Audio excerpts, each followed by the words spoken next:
Good afternoon. Hi there. I'm Julie Macuga. I'm here with Colonel Rosanne Greco.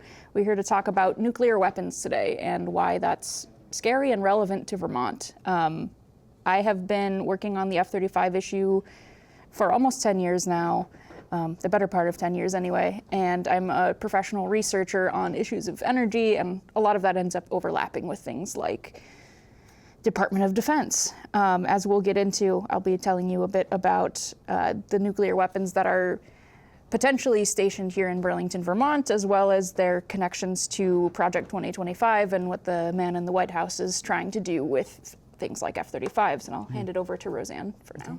And I'm Colonel Rosanne Greco, here with Julie. This is our fourth episode in our Hidden Whys of the F-35s.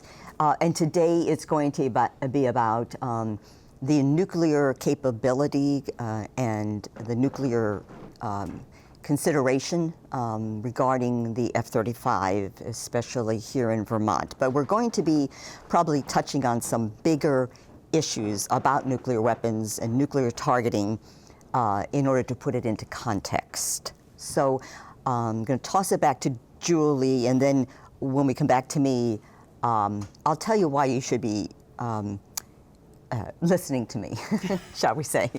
Yes. Okay, Julie. So, as always, we've taken a lot of information directly from the administrative record, which is a series of 69,000 documents that were made public.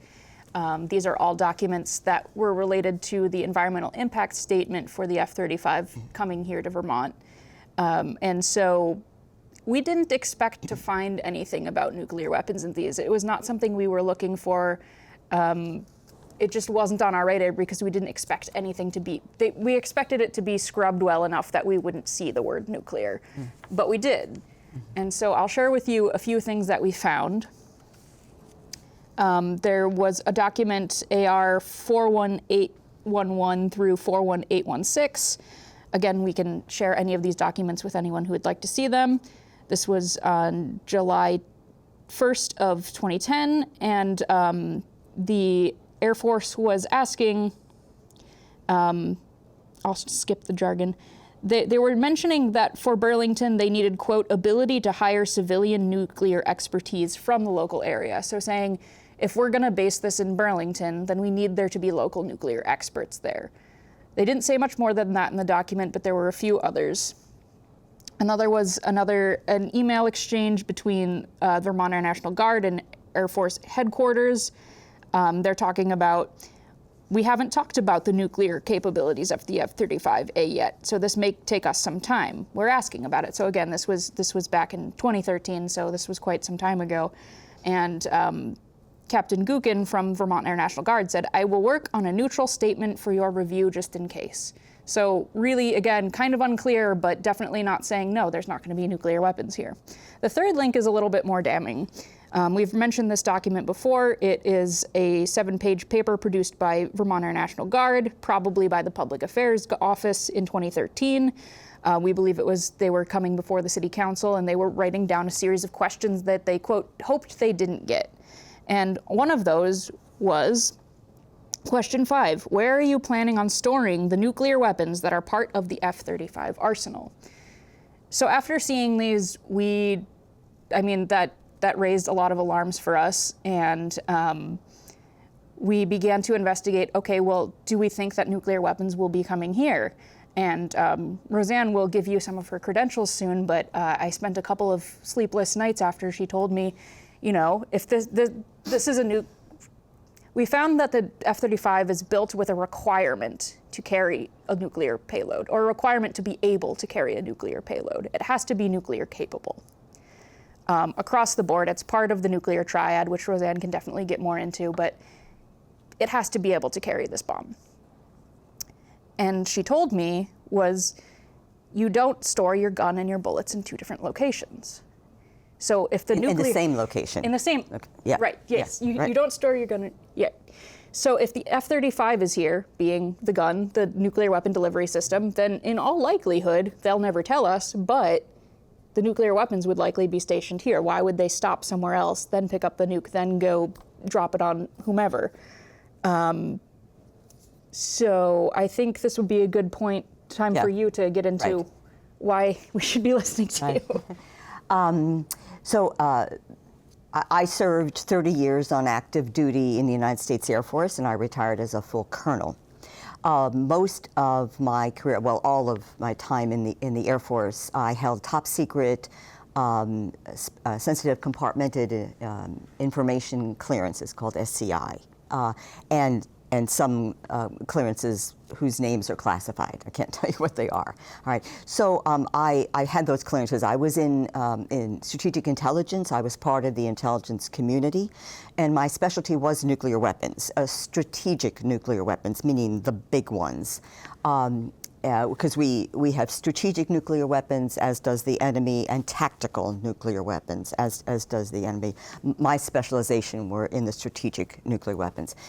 And for a number of years, I was actually on nuclear arms control talks, and I was the only female and the first female in the delegation with the Soviets at the time, the Soviets, on START. I started with START, so I was on the first START, and that was Strategic Arms Reduction Talks in Geneva, Switzerland. I was on some other nuclear delegations, the SEC, the Standing Consultative Commission, which was about the anti-ballistic missile treaty, and I did some other international treaties. I was delegation to those. One was in Vienna, Austria. Really hard assignments, you know, Geneva, Switzerland, Vienna, Austria. Somebody's got to do it. Anyway, but I spent a lot of time. I was a recognized expert in nuclear weapons. In this case, it was the enemy's nuclear weapons. And I contributed quite a bit to the United States nuclear targeting. We have something called a SIOP, Single Integrated Operational Plan, and that's part of my work was working, providing information for that. So that's my background. So when Julie was just talking about the nuclear capability of the F-35, and to be utterly frank, it never crossed my mind that the F-35 would carry nuclear weapons. A number of residents were raising this, and what Julie just read to you was, in one regard, a response to some of civilians, to some of what the residents were concerned about. I actually poo-pooed it, said, come on, no. It wasn't until quite a few years afterwards when, and I can't remember how this happened, the current president was the then president, right? And there were some things in the press, and I became aware of the unclassified version of the Nuclear Posture Review. I'm going to hold this up. This is the one that I came out right about the time. If you look at the date, you know who was in office and such. And I had been privy to the classified versions of this when I was on active duty. But as I do all the time, I read things. Julie reads things too.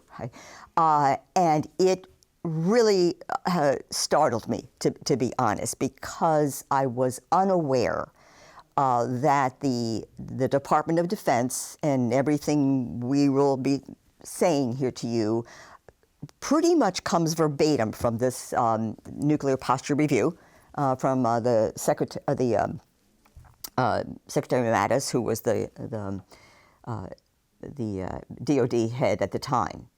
And it was unequivocal, and maybe I'll read a few statements here, that the United States had decided that they were going to incorporate the F-35A. And there are three variants to the F-35. The A is the Air Force variant. That's what we have here in Vermont. That would be part of the triad. If you're not familiar with the verbiage, all right, that refers to the three components: the air, the land, and the sea. So the sea are submarines. The land are intercontinental ballistic missiles that are in silos. And then the air component is carried by what we used to call heavy bombers. And under START and under SALT, before START, those are the categories that were we try to restrict and then reduce. And then looking at the nuclear posture review, they were now adding something to that. And up until that point, it was the B-52. That was the aircraft. It's been flying for over 50 years, maybe over 55 years now. And that was what we limited under SALT and under START. And now they have added the F-35 as a nuclear delivery vehicle. Those are the terms we use. And as Julie mentioned earlier, the terminology sometimes, and when we go more into detail, and some of the arguments being made back and forth, the words that are used have different meanings. So when we're talking about a nuclear weapon, it can apply to the ordnance that is dispersed, say the gravity bomb or the warhead on the ICBM or SLBM, submarine launched ballistic missile, or the gravity bomb or the cruise missile, but it also can apply to the platform because warheads don't get there on their own, and bombs don't get there on their own, and cruise missiles don't get there on their own. They have to be launched by a platform, whether it be intercontinental ballistic missile, a submarine, or an aircraft. So sometimes when people are using the word weapons, they are thinking bombs. For this plane, we're just talking about airdropped weapons. They are thinking about the bomb, not the delivery vehicle.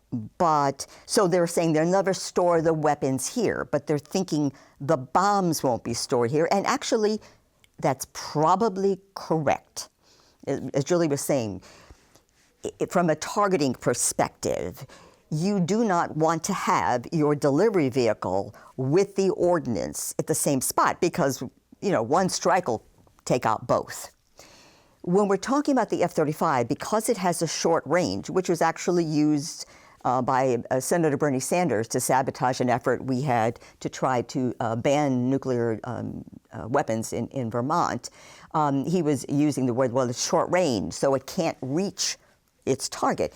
Well, yeah, because the ordnance, in this case, the nuclear gravity bombs, are forward deployed. They are closer to the target.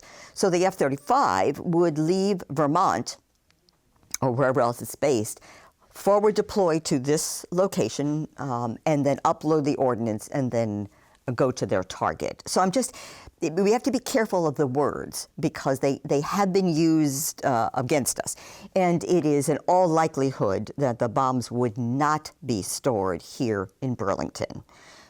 They were once before. We're going to talk about that in a few minutes. But anyway, so to get some terminology out there. Yeah, I think a point that you had made to me at the time, the part that kept me awake at night, was that it didn't necessarily matter where the bombs were stored because the target would be the F-35s themselves. Right. They're never going to know where the bombs are, but if they know where the F-35 is, then immediately Burlington becomes a target for any of our enemies. Correct.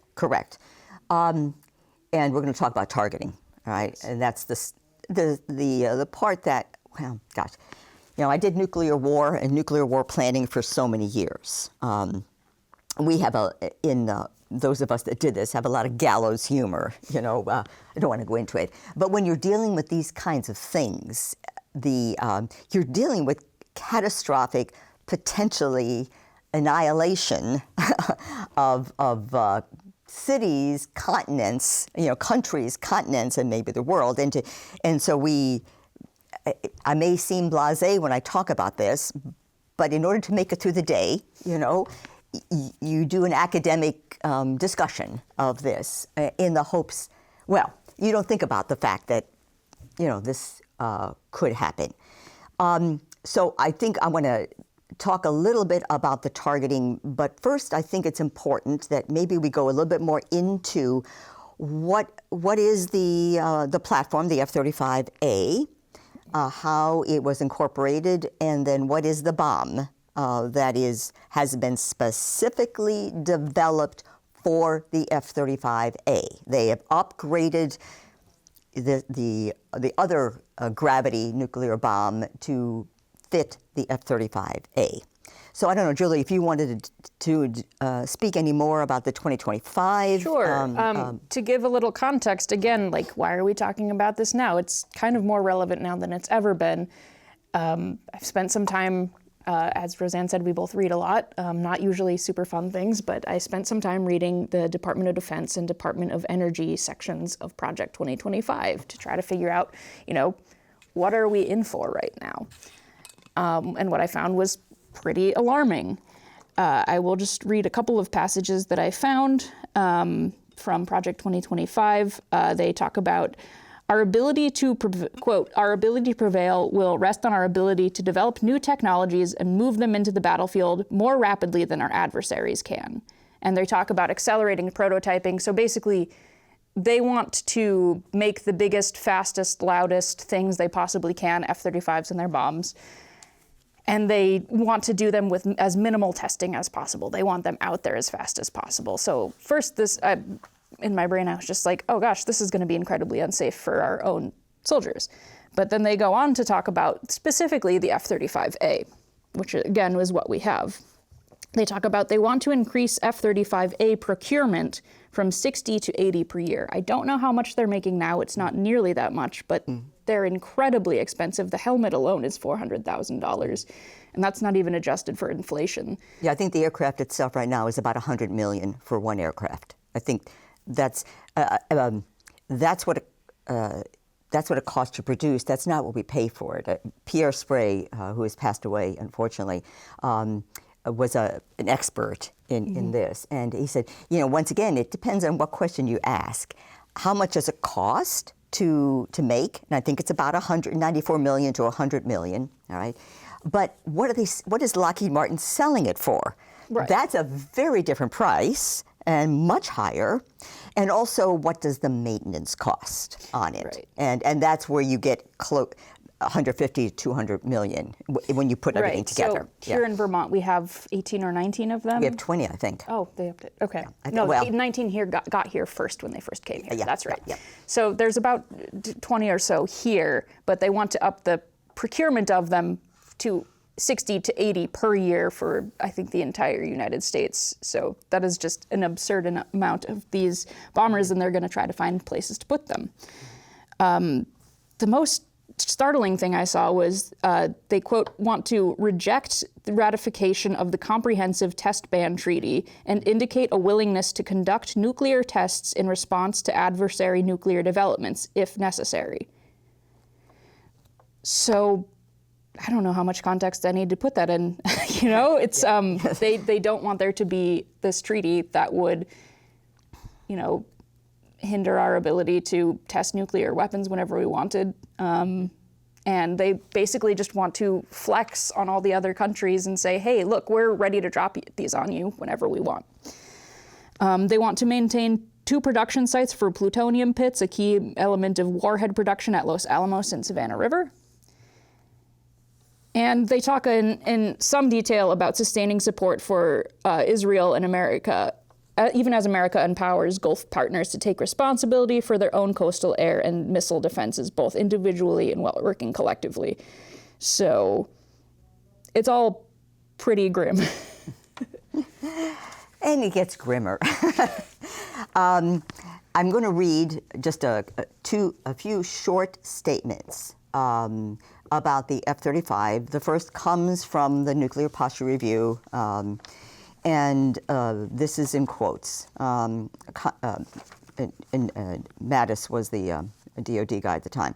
Consequently, the United States will maintain and enhance as necessary the capability to forward deploy nuclear bombers and DCA, that's dual capable aircraft, around the world. We are committed to upgrading the DCA, dual capable aircraft, with the nuclear capable F-35 aircraft. That's straight out of the Nuclear Posture Review by James Mattis. And then there was some discussion, we're going to maybe go into that a little bit, about, well, but not Vermont's F-35s. We not ours. The other. Even though we're the first operational Right. base. We were the only ones that had them at the time, the only Air Guard base. but not ours. And Senator Sanders assured us, not ours. But the Air Force says just the opposite. This was a spokesperson for Air Combat Command who's responsible for the F-35, and it's quote, all F-35As in the Air Force inventory are expected to be in a nuclear certified configuration in the future, independent of their assigned lot number. And there's more, but there was some discussion, if those of you who have been watching this and listening to this, about upgrading to something they call Block 4. Currently, and anyway, we got aircraft that had Block 3. It's a software nomenclature, all right? And they were saying at the time that the aircraft needed to have Block 4 installed in order to have nuclear capability. But the Air Force spokesperson said that, and the bomb, by the way, in case you're interested in nomenclature, is the B-61-12, is compatible with the certified F-35, and the suite of upgrades collectively known as Block 4 are not a requirement to use the nuclear weapon, and that's straight out of the Air Combat Command. There's another document that we were not aware of at the time that I became aware of, and it has to do, the title of it is Building a Safe, Secure, and Credible NATO Nuclear Posture.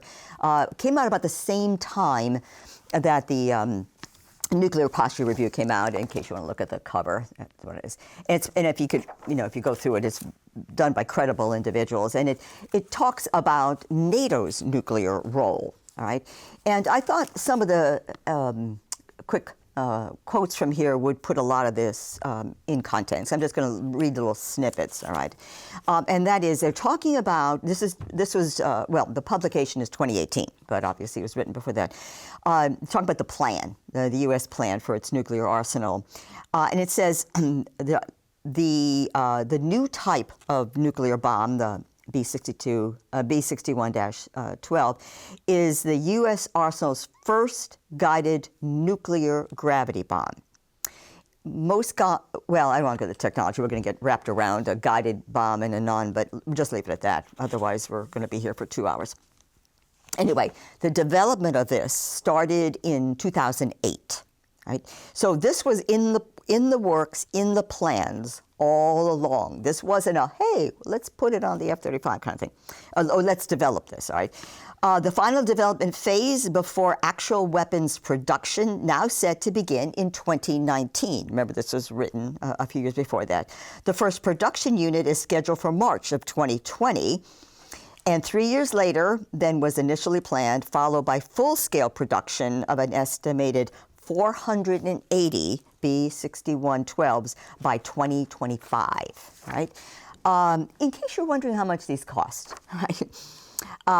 The production is doubled in cost, and the F-35 has, I think, more than doubled in cost. And now it's estimated, now this is back in 2018, to cost $10 billion. Right? It was originally, in 2010, they said it would cost $4 billion, and by 2018, it was up to $10 billion. Now, even in the military, that's a chunk of change, millions, not so much. Right? A little bit about the F-35, and this is straight out of this. It says, in the United States, remember, this is about NATO and the NATO countries, because a number of countries have committed to getting getting F-35 with nuclear role. It says the F-35A is scheduled to eventually take over, this is a direct quote, the nuclear strike role from all other fighter bombers. The F-35 Joint Strike Fighter Operational Requirements document calls for the F-35A to have the capabilities and provisions for DCA operations to carry up to 2 B-61-12s internally. I want to, I guess now is probably the time to talk about the dangers of this kind of bomb. Because in this document, and in many of the documents that I have read and Julie has read, if this was not scary enough, and if you're paying attention, you ought to be a little scared, is that this nuclear weapon is different than any other nuclear weapon that in the United States we've ever developed. And that is, it has, I'll give you a little jargon here. Okay. It has a low yield. Oh my gosh. Okay. Well, we were talking nuclear. We're going to have to come back to Bernie, but it has a yield that can be adjusted. It can be from a 0.03 to 50 kilotons. Just to keep this in perspective, the bomb that we dropped on Hiroshima that killed 150,000 people was 15 kilotons. But because this bomb is so accurate and you can adjust its yield, it is considered usable. And there are, I don't know how many reports we have read where they're talking, and this administration is up there, about actually using it.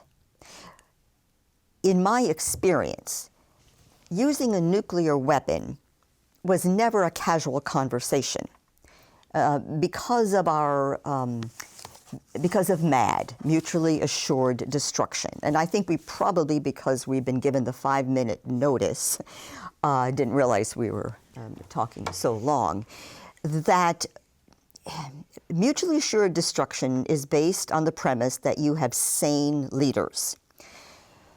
If your leaders are unstable, then don't worry about MAD, because it won't work.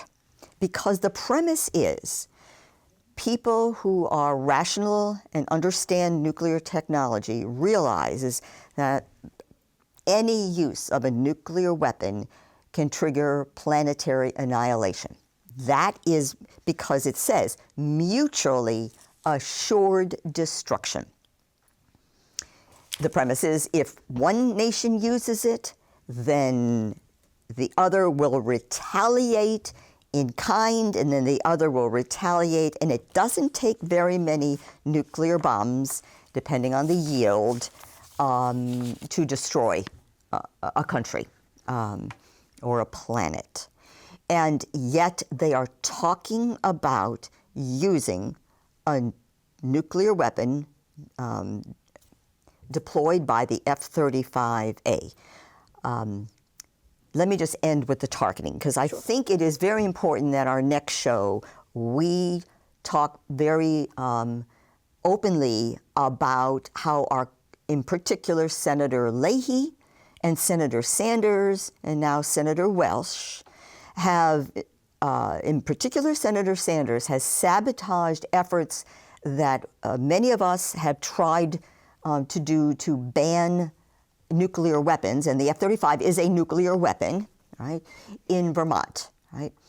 And we do it for many reasons, ethical, right, planetary annihilation, another one, right? But that is because the Secretary of Defense put out a document, many documents, that basically said the F-35, all F-35s are nuclear capable and are now part of the United States nuclear triad. That means automatically that wherever F-35s are is a target to our enemies, regardless of whether they have the capability, they have the weaponry. It does not matter, which makes Vermont automatically, I can't tell you how I know this, but we're on their target list, right? So we are a target. It doesn't matter what a politician says. The enemy will have to, well, if you want to make sure you survive, and they won't survive if we have a nuclear war, but you have to take out any possibility that a nuclear weapon can get through to you. The easiest targets to take out are runways, right? Easy peasy. Silos, hard. Submarines, one might say impossible. Ergo, we become a target. Automatically, we are a target now. I bet my firstborn child on that, right? So many of us were concerned because that puts a big bullseye on Vermont. But then there's the other thing, too, and that is, up until very recently, we were the only Air Guard base in the United States that had the F-35A. And if our administration decides that they want to use a usable nuclear weapon that the F-35 has, there is a great possibility it could come from VTAC. So how do you feel, Vermonters, contemplating the fact that we, Vermonters, could be dropping a nuclear weapon and could be starting a nuclear confrontation? So there's the two sides to it. Didn't realize we were running out of time. Yeah, I wish we could leave you on a happier note, but this is not good. It's not. It's not, yeah. But, yeah, and once again, Julie and I have done our homework. Just about everything except my last pontificating based on my experience and stuff comes directly out of government documents, unlike the opposition that comes out with, and we're going to talk about that next time, that the opposition that we got from, particularly from Senator Sanders, came out with false, inaccurate, ambiguous information, data that still to this day stands as fact. And I think it's, especially now with our new administration, we need to start talking about this. There are lots of things we don't talk about because we're scared, right? I mean, when's the last time you had a conversation about nuclear war, right? But if you pretend it doesn't, you pretend that's not a possibility. I know we have to make it through the night, but I think we can only make changes and make a difference if we first address the problem and then talk about it, as gruesome as it may be, in order to get those in power, including our senators and representative, to do something. It has to start somewhere. And a few years ago, we thought it would start in Vermont, and it didn't, but it still could. So I'm sorry, Julie, I went on and on. Go. No, yeah. Next time we'll definitely be talking about Leahy and Sanders, and I know that Sanders is much beloved in this state, and we're going to be talking about some things that were controversial, so please stay with us. And yeah, I hope y'all get some sleep. I know I'm probably going to lose a couple hours. Yes, it was great to be, well, I guess it was good to be back in the studio with Julie, and we'll see you. Today is April the 9th, and we'll be back in May. And I think we'll go into depth about what Senator Sanders has said and done about the nuclear role of the F-35 and what he still could do, as well as Senator Welch and Representative Ballant, to stop the madness. So, Thank you. See you next time.